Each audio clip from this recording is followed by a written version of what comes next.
ချောင်းနိုင်တော့ဘူးချိုးရှူပန်ရဲ့လက်သီးမှာရဲစွမ်းသီးတွေရှိတယ်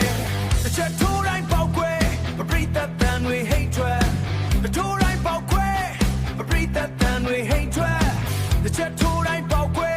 ပရိသတ်တန်တွေဟိတ်ထွက်မြန်မာ